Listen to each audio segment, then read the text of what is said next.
सभी को नमस्कार। मैथ्स मैजिक के ऑनलाइन प्लेटफॉर्म पर आपका स्वागत है।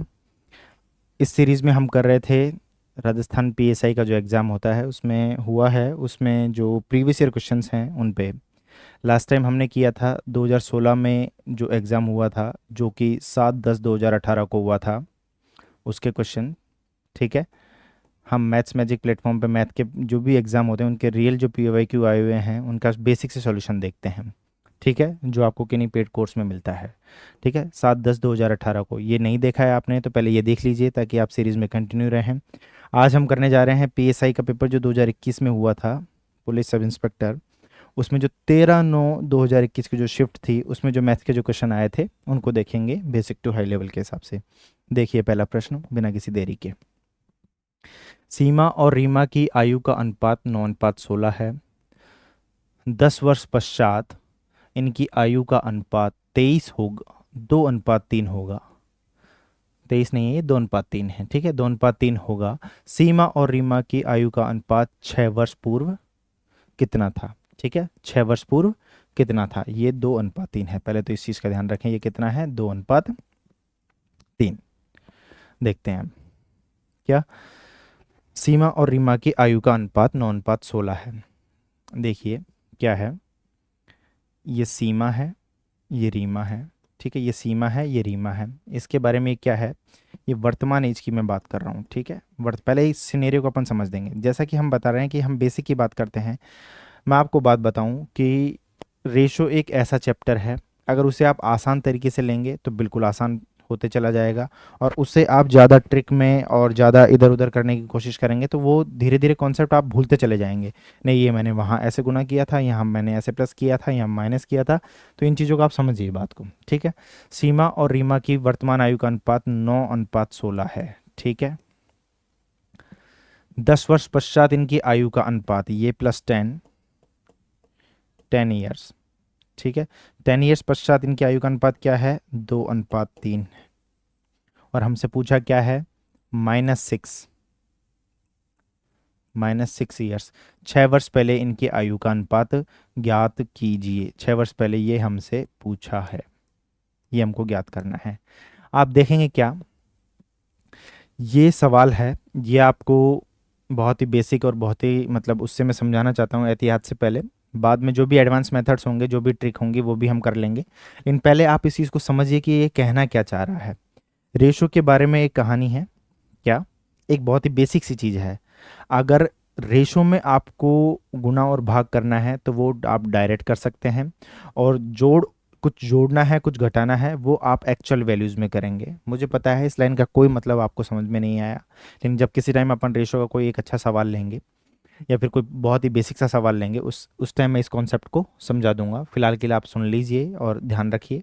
ध्यान नहीं भी रखेंगे तो भी आप एक बार गलती हो जाएगी तो फिर आप अपने आप ध्यान रख लेंगे। ठीक है, देखिए वर्तमान में आयु का अनुपात इतना है, रीमा और इसका, और 10 वर्ष पश्चात इनकी आयु का अनुपात इतना है। तो मैं ये कहना चाह रहा हूँ कि हमें एक्चुअल वैल्यू चाहिए। क्या? एक्चुअल वैल्यू चाहिए। एक्चुअल वैल्यू किसकी चाहिए? रीमा और सीमा की आयु की। ठीक है, एक्चुअल वैल्यू हमें चाहिए रीमा और सीमा की आयु की। हम सीधे यहाँ सिर्फ पढ़ाई की बात करते हैं। आप कहीं एंटरटेनमेंट का चैनल के लिए कहीं और देख सकते हैं जिसमें आपको बीच बीच में बहुत सारी चीज़ें मिलें, आप टीचर से आपका जुड़ाव बना रहे। लेकिन मैं यहाँ पे आपको बिल्कुल कॉन्सेप्ट देना चाहता हूँ, आपका कोई समय खराब नहीं, क्योंकि आप देखेंगे कि मैं 3 क्वेश्चन आपको 6 मिनट में भी करवा सकता हूं, क्योंकि शॉर्ट्स बनाते हैं अपन तो उसमें 1 मिनट से कम का समय होना चाहिए। लेकिन 3 क्वेश्चन में मैं आपको 15 से 20 मिनट, 30 मिनट तक आपका समय ले रहा हूं। आप डबल स्पीड से इसको देखिए आराम से, कोई दिक्कत नहीं है। तो आपके 15 मिनट जा रहे हैं, लेकिन वो 3 मैं चाहता हूँ कि वो उस जैसे प्रश्न आपके कभी गलत नहीं हो, और उस जैसे प्रश्नों के लिए आपको जूझना नहीं पड़े। ये हमारा मुख्य उद्देश्य है। ठीक है, आप समझिए। एक्चुअल वैल्यूज़ की अपन बात कर रहे थे। हमें अगर मुझे सीमा और रीमा की वर्तमान आयु अगर मुझे पता चल जाए तो मैं सवाल को सॉल्व कर सकता हूं। और वर्तमान आयु के लिए इन्होंने क्या दिया है कि 9:16 इनका वर्तमान एज है, और 10 वर्ष पश्चात इनका ये है। तो मैं आपसे बात करना चाह रहा था क्या, 10 वर्ष पश्चात इनका अनुपात दे रखा है। मान लीजिए अभी हम मानते हैं कि इनकी वर्तमान आयु जो एक्चुअल है वो 16x और 9x, एक्स मैंने कोई गुणांक मान लिया। ठीक है, वर्तमान के लिए। तो प्रश्न के अनुसार क्या कहता है अपना, प्रश्न के अनुसार कह रहा है अपना क्या, ये सीमा का है 9x प्लस 10, 10 वर्ष पश्चात आयु।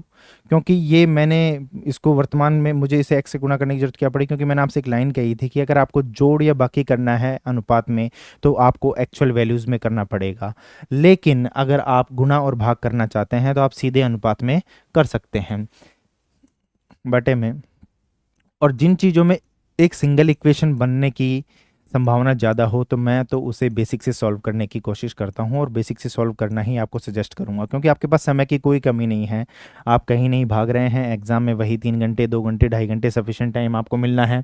तो फिर आप देखेंगे कि चीज़ों को करना और भी ज़्यादा आसान हो जाएगा, आपको रटने की कोई ज़रूरत नहीं है। इससे अगला मेथड जो मैं आपको बताऊँगा वो आपको हो सकता है पसंद आए, लेकिन जब वो मेथड तब पसंद आना चाहिए जब आपको बहुत ही ज़्यादा स्पीड की ज़रूरत हो, आपका बेसिक बिल्कुल क्लियर हो, आपको कुछ चीज़ें समझने की ज़रूरत नहीं हो, और मैथ्स आपको बहुत अच्छा लगता हो। ठीक है, आप अपने आप के लेवल को देखेंगे, क्रॉस मल्टीप्लाई कीजिए। ठीक है, फिर आप देखेंगे क्या, 27x प्लस 30 बराबर 32x प्लस 20। पक्षांतरण कर लीजिए। ठीक है, पक्षांतरण करेंगे तो अपन क्या देखेंगे, ये इधर आ जाएगा 30 माइनस 20 10, और 32 माइनस 27 5x, और x बराबर आ जाएगा 2। ये गुणांक की वैल्यू आ गई अपनी, x बराबर आ गया 2। जब x बराबर 2 आ गया तो हमारे पास वैल्यूज़ निकल कर आ जाती हैं। फिर साफ साफ x बराबर 2 आ गया तो हमारे पास वैल्यू क्या निकल कर आती हैं, ये सीमा की वर्तमान आयु अपने पास 9 × 2 18 हो गई, और रीमा की 16 × 2 32 हो गई। कितनी हो गई, 32 हो गई। अब 6 वर्ष पहले की बात कर रहे थे, ये तो इनकी वर्तमान आयु आई है, 18 और 32 तो क्या आई है, इनकी वर्तमान आयु आई है। 6 वर्ष पहले इसकी आयु कितनी होगी, अब देखिए 6 वर्ष पहले, अब मुझे एक बात बताइए, वर्तमान आयु इसकी 18 है तो 6 वर्ष पहले कितनी होगी, 12। ठीक है, 6 वर्ष पहले कितनी होगी, 12, और इसकी 6 वर्ष पहले आयु कितनी होगी, 26। और इसी का रेशो प्रश्न में पूछा है हमसे, काट लीजिए, 6 13 आया। 6 वर्ष पहले का अनुपात हमारा 6:13, यही हमारा आंसर होगा। कौन से ऑप्शन में है, ऑप्शन डी। ठीक है, समझ गए होंगे मेरे ख्याल से। मुद्दा सिर्फ ये था, एक्चुअल वैल्यू निकालने के लिए आप मेथड कौन सा यूज कर रहे हैं, मुद्दा सिर्फ इतना था। ठीक है, चीज़ों को जितना कम कॉम्प्लिकेटेड करेंगे उतना आपके लिए फायदे में रहेगा। एक मिनट रुकिए।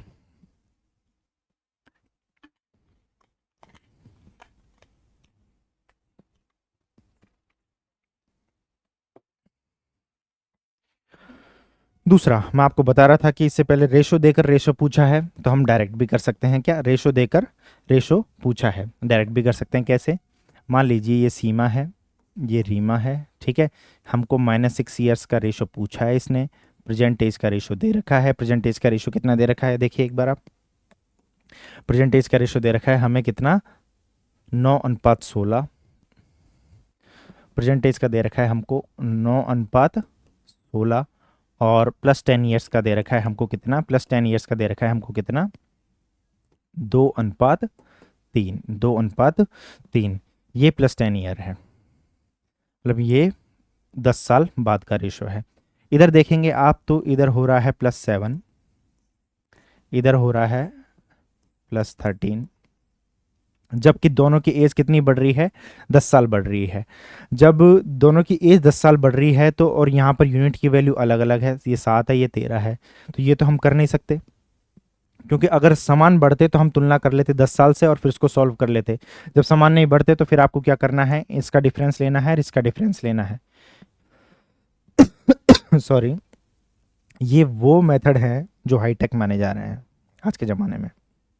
इनका डिफरेंस कितना है, 7 मल्टीप्लाई कर लिया 7 से, इनका डिफरेंस कितना है, 1 मल्टीप्लाई कर लिया 1 से, तो हमारे पास नया रेशो जो निकल कर आता है वो निकल कर क्या आता है वो देखेंगे आप, क्या, 9:16 और 14:21। अब देखेंगे आप यूनिट क्या है, ये भी +5 है और ये भी +5 है। अब समान यूनिट हो गई अपनी, समान यूनिट हो गई तो अपन तुलना कर लेंगे, क्या, यूनिट में कितना बड़ा, 5 यूनिट, यूनिट में कितना बड़ा 5, और वर्ष में कितना बड़ा 10 वर्ष, कहाँ से, यहाँ से।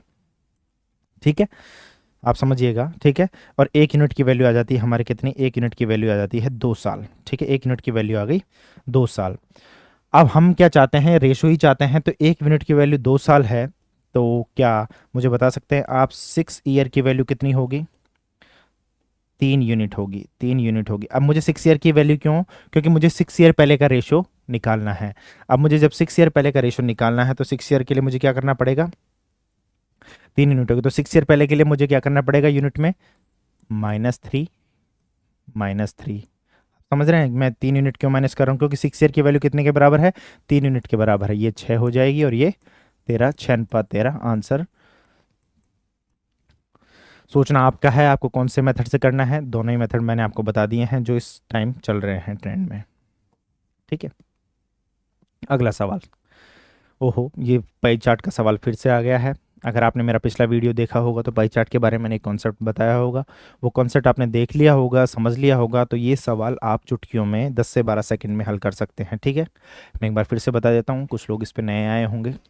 ये पाई चार्ट है अपना, ठीक है, पाई चार्ट है। ठीक है, पाई चार्ट के बारे में आप देखेंगे क्या? पाई चार्ट के बारे में आप देखेंगे क्या? डेटा, जो डेटा या तो परसेंटेज में होता है, जो डेटा या तो परसेंटेज में होता है। एक मिनट रुकिएगा।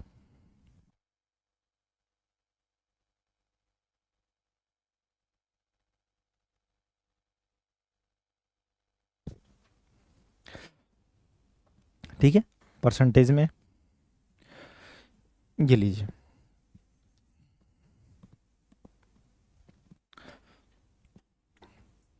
या डेटा होता है आपका डिग्री में। ठीक है, या तो आपका होता है परसेंटेज में या होता है डिग्री में। आप देखेंगे क्या? डेटा या तो परसेंटेज में होता है या डिग्री में होता है। ये डेटा की बात थी हमारे। ठीक है, एक मिनट।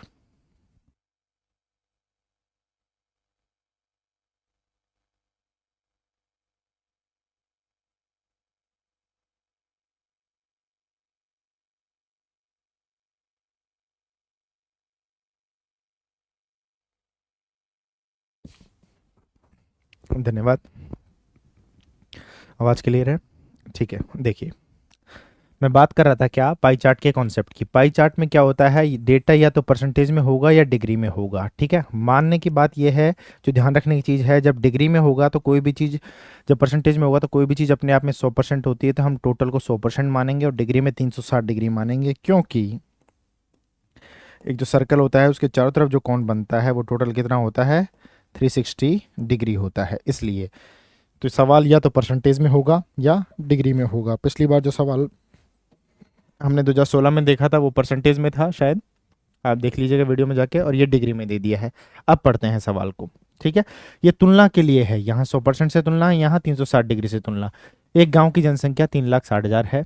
विभिन्न व्यवसायों को निम्नलिखित पाई चार्ट में दर्शाया गया है। अच्छा, नौकरी में इतने हैं लोग, परिवहन में इतने हैं, उद्योग में इतने हैं, कृषि में इतने हैं और व्यापार में इतने हैं। नौकरी और परिवहन में लगे व्यक्तियों का योग, पहले तो योग कर लो। नौकरी में कितने लगे हैं? ये देखिए, नौकरी प्लस परिवहन। ठीक है, नौकरी प्लस परिवहन। नौकरी में कितने हैं? 120 डिग्री। वैल्यू हम अभी नहीं निकाल रहे, पहले देख लेते हैं हमसे पूछा क्या है। नौकरी और परिवहन में लगे, तो ये परिवहन में लगे हैं 24 डिग्री, ये हो गया 144 डिग्री। ठीक है, निम्नलिखित में से किन व्यवसायों के योग के बराबर है? ठीक है, मैंने आपको क्या बताया कि टोटल हम क्या देखते हैं? 360 डिग्री। डिग्री में अपन इसको देख रहे हैं। 144 डिग्री की वैल्यू निकालेंगे कुछ और फिर सॉल्व करेंगे। पहले ये देखें कि किन का योग 144 डिग्री आ रहा है, वही हमारा उत्तर होगा, क्योंकि हमें वैल्यू निकालने की जरूरत ही नहीं है। इसने पूछा किस में है, कंपैरिजन में है। नौकरी और परिवहन, नौकरी परिवहन का टोटल आपने 144 देख लिया। एक बार देखते हैं कृषि और परिवहन। कृषि का है 108 और परिवहन का है 24, जो कि 132 होता है। नहीं होगा, पहला ऑप्शन हमारा गलत है। व्यापार और उद्योग, व्यापार और उद्योग का कहीं से भी हमारा 144 नहीं बैठ रहा, तो दूसरा ऑप्शन भी हमारा गलत है। तीसरे ऑप्शन की बात करते हैं, कृषि और व्यापार। कृषि 108 है और व्यापार 36 डिग्री है। कृषि कितना है? कृषि 108 है और व्यापार 36 डिग्री है, जो कि निकल कर कितना हो जाता है? 144 डिग्री। और यही बराबर होगा किसके? नौकरी और परिवहन के। यही आपको निकालना था। अगर एक्चुअल वैल्यू पूछ लेता, अगर एक्चुअल वैल्यू पूछ लेता कि किसका भाग कितना है, तो किसी एक का मैं निकाल कर दिखा देता हूं। टोटल कितना है? 3,60,000। मैंने क्या कहा था, टोटल का कंपैरिजन किससे करना है, 360 डिग्री से। अब यहाँ से किसी का भी आपसे पूछ ले, योग, अंतर्भाग, जैसे अपन मान लें कि अपन को चाहिए किसका, नौकरी का, तो नौकरी का 120 डिग्री से अपन निकाल लेंगे। नौकरी का कितना भाग है, 120 डिग्री है। तो ये इससे आप सॉल्व कर लेंगे, ये 3 बार और ये 12,000। ठीक है, 12,000, समझ रहे हैं, 12,000 व्यक्ति इसमें जुटे हुए हैं। ठीक है, 1,20,000, 12,000 नहीं होंगे, कितने होंगे, 1,20,000। देखिएगा, एक जीरो और लगाइएगा। ठीक है, ये 36,000 ही लिखा है मैंने, ये एक जीरो और लगेगा 3,60,000 में। तो 1,20,000 व्यक्ति किस में है, नौकरी में है। इस चीज़ को आप देखिएगा, समझ गए होंगे मेरे ख्याल से। दूसरा, अगला प्रश्न जो 13 तारीख के सवाल में आया था, किसी मशीन के मूल्य का अवमूल्यन 10% वार्षिक होता है, इसको 3 वर्ष पूर्व खरीदा गया था, इसका वर्तमान मूल्य इतना है और इसका क्रय मूल्य क्या था। देखिए, आप सवाल की लैंग्वेज हमेशा बदलती जाती है। आप देखेंगे क्या कि इस लैंग्वेज के सवाल आप वस्तु के अवमूल्यन पर या फिर जनसंख्या पर, किसी शहर की जनसंख्या पहले इतनी थी, वो अब 10% से बढ़ रही है, 10% से घट रही है, तो वो सारी चीज़ें आपको दी जाएंगी। या तो पहले का दे रखा होगा, बाद का पूछ रखा होगा, या फिर बाद का दे रखा होगा, पहले का पूछ रखा होगा। आपके बहुत सारे ऑप्शन हैं इस सवाल को करने के। ठीक है, 2 तरीके, 3 तरीके हो सकते हैं, मैं दोनों तीनों बताऊंगा, क्योंकि ये मेरा फर्ज है। फैसला आपका है कि आपको किस तरीके पे जाना है और किस रास्ते से आपको इसका सॉल्यूशन करना है। लेकिन मैं आपको एक बात बता दूं कि आपको रास्ता वो चुनना चाहिए जिसमें आपको चीज़ों को कम से कम याद रखना पड़े। आप समझ पा रहे हैं मेरी परेशानी को, चीज़ों को कम से कम याद रखना पड़े। 10% की दर से अवमूल्यन हो रहा है, 3 वर्ष पूर्व खरीदा गया था। ठीक है, माना कि 3 साल पहले, मैं कह रहा हूँ अगर सिंगल इक्वेशन में अगर आपके रेशो के परसेंटेज के सवाल हो रहे हैं तो आपको सिंगल इक्वेशन पे ही जाना है। कोशिश यही करनी है कि आपको सिंगल इक्वेशन पे ही जाना है। हर बार एक्स से भागना बहुत नौकरी से भागने के बराबर हो जाएगा कई बार। ठीक है, हर बार एक्स से भागना, सभी लोग कहते हैं कि एक्स एक्स एक्स, जी नहीं, ये एक्स है। आप एक्स से मैथ्स में जितना दूर रहेंगे उतना आप हो सकता है घाटे में रहें, और रियल लाइफ में आप एक्स से जितना दूर रहेंगे उतना आप फायदे में रहेंगे। ठीक है, बढ़ते हैं आगे। ठीक है, किसी मशीन का अवमूल्यन 10% प्रतिवर्ष होता है, इसके 3 वर्ष पूर्व खरीदा गया था, इसका वर्तमान मूल्य इतना है, क्रय मूल्य क्या था, माना क्रय मूल्य एक्स था। ठीक है, अवमूल्यन हो रहा है, अवमूल्यन मतलब 10% कमी। अवमूल्यन को क्या करते हैं, 10% की हर साल उसमें क्या हो रही है, कमी हो रही है। 10% की हर साल कमी हो रही है, तो कमी देखिए क्या, 10% की हर साल उसमें कमी हो रही है, तो हम देखेंगे क्या कमी हो रही। तो वो पूरा लिख लिए, चाहे 100-10/10, 100-10/10, ऐसे नहीं। तो जब आपको 10% की कमी हो रही है तो कमी को सीधा लिखिए 90/100, 90/100। 3 बार मैंने मनमर्जी से नहीं लिखा है क्योंकि 3 वर्ष पूर्व खरीदा गया था, तो मुझे 3 साल का डेटा लेना है। और वर्तमान में इसकी वैल्यू आ जाती है, ये कितनी है, 8748, यही है 8748। वर्तमान में इसकी वैल्यू क्या आ जाती है, 8748। एक सिंगल सिंगल इक्वेशन में आपका क्वेश्चन सॉल्व हो जाता है क्या, 2 जीरो से, ये लीजिए। ठीक है, हाँ, अब आपको डिवाइड करना है इसको इससे। दो चीज़ें हैं आपके पास, या तो आपको 9 का क्यूब याद हो, ठीक है, 9 का क्यूब याद नहीं है आपको, तो आपको ये देखना है कि मुझे कैसे इस चीज़ को डिवाइड करना है। ठीक है, सीधा सीधा करते चलिए, एक बार तो 9 से काट लीजिए, 81। ठीक है, फिर बच गए कितने, 6, 64, 7, 63, एक और 972। ठीक है, कितना निकल कर आ रहा है हमारा, 972। फिर से काट लीजिए 9 से, फिर से काट लीजिए, या फिर अब 81 से डायरेक्ट काट सकते हैं, 81 से डायरेक्ट काट लीजिए, क्योंकि 90 90 9 9 81, तो 81 से डायरेक्ट काटेंगे तो एक बार भाग चला जाएगा। बचे कितने, 16, 16 और 2 162, 81 को 2 से मल्टीप्लाई करेंगे तो 162 आ जाएगा। और बटे में कितना है, 1000, तो x बटे में 1000। जिसको समझ में नहीं आया 2-3 बार देख लेना, आ जाएगा तो x बराबर आ गया 12,000। मेरे कहने का मतलब ये है कि सिर्फ आपको एग्ज़ाम में जो आपको पेज मिलता है उसमें सिर्फ ये लिखना था, फिर सॉल्व करके आंसर निकालना था। ये था हमारा पहला तरीका, जिसको मैं प्रीफर करना चाहूँगा, क्योंकि सिंगल इक्वेशन में चाहे जनसंख्या के क्वेश्चन हों, चाहे इस प्रकार के अवमूल्यन वाले क्वेश्चन हों, तो आपको मेरे ख्याल से इस तरीके से करना चाहिए। हाँ, अब उलझना कैसे है वो भी मैं आपको सिखाता हूँ। इसे उलझना नहीं कहते, इसे हाईटेक मेथड्स कहते हैं, जो अभी चल रहे हैं वो आपको याद होने चाहिए, क्योंकि आपके एग्जाम में 100 क्वेश्चन आते हैं ना मैथ्स के, आपके एग्जाम में 10 क्वेश्चन, 5 क्वेश्चन, 3 क्वेश्चन, 20 क्वेश्चन, इससे ज़्यादा नहीं आते हैं, और आपको समय मिलता है भरपूर। आप बस डर के चक्कर में छोड़ के आते हैं, बाकी समय कोई ज़्यादा इंपॉर्टेंस नहीं रखता है। ठीक है, आप देखिए क्या और मेथड्स की अपन बात करते हैं। पहला मेथड, क्योंकि मुझे तो बताने पड़ेंगे बाकी मेथड्स, मैं नहीं बताऊंगा तो फिर कैसे होगा, क्योंकि सर को तो सर की मजबूरी है बताना। ठीक है, मजबूरी है। तो देखिए पहला क्या कहता है, 10% की कमी। फिर दूसरे साल भी क्या हुई, 10% की कमी। तीसरे साल भी क्या हुई, 10% की कमी। ठीक है, हमारे पास एक अगर क्रमिक परिवर्तन होता है बार बार, तो उसमें सूत्र होता है हमारे पास a plus B plus A into B by 100। मतलब हम देखिए किस हद तक हम जा सकते हैं इस सवाल को करने के लिए। a इंटू बी बाई 100, इसको पूरा लिखिए ताकि आपको याद रहे, प्लस माइनस प्लस माइनस। ठीक है, अगर देखिए इसमें ये कॉन्सेप्ट है, ये आपके काम आएगा, बहुत अच्छी चीज़, जो मैं आगे भी मैं खुद भी यूज़ करूंगा, लेकिन कहाँ यूज़ करना है कहाँ नहीं करना है ये आपको देखना है। किन सवालों में तो यूज़ करना इसको बेटर है, और किन सवालों में इसको यूज़ करना बेवकूफ़ी है। नेगेटिव में लेते हैं, यदि वृद्धि होती है तो इसे पॉजिटिव में लेते हैं, और कमी होती है तो उसे नेगेटिव में लेते हैं। समझ रहे हैं आप मेरी बात को। अभी यहाँ पे तीनों में ही कमी हो रही है, तो तीनों को नेगेटिव ले लीजिए। क्या हो जाएगा, पहले दो दो का इफेक्ट देखेंगे, -10% और -10%। पहले इन दोनों से इफेक्टिव निकाल लेते हैं। सॉरी, -10 -10 माइनस माइनस हो जाएगा प्लस, 10 इंटू 10 डिवाइड बाई 100, और ये हो जाएगा -20, और ये -19%। 19% की कमी। अब -19% और -10% को फिर से सॉल्व कर लेंगे। कैसे, -19 -10 माइनस माइनस हो जाएगा प्लस, 19 इंटू 10/100। ठीक है, ये हो जाएगा कितना, -29, तो यहाँ से हो गया, और ये प्लस का 1.9 यहाँ से हो गया, 1.9 यहाँ से हो गया। तो आप देखिए कितना ये हो गया, माइनस का 27.1। मतलब आपका हो जाएगा, जो एक्चुअल वैल्यू आ जाएगी वो क्या निकल कर आएगी, 27.1% की कमी। 27.1% की कमी हो चुकी है 10-10 बार, अगर 3 लगातार हर साल 10% की कमी होती है तो। ठीक है, हर साल 10% की कमी होती है, 27.1% की क्या हो जाएगी, कमी हो जाएगी।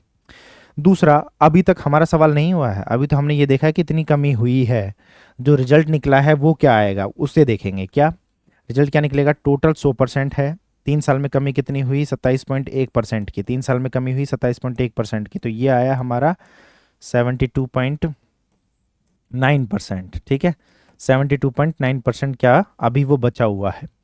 और प्रश्न के हिसाब से क्या बचा हुआ है, प्रश्न के हिसाब से बचा हुआ है 8,748, 8,748। तो 72.9% इज इक्वल टू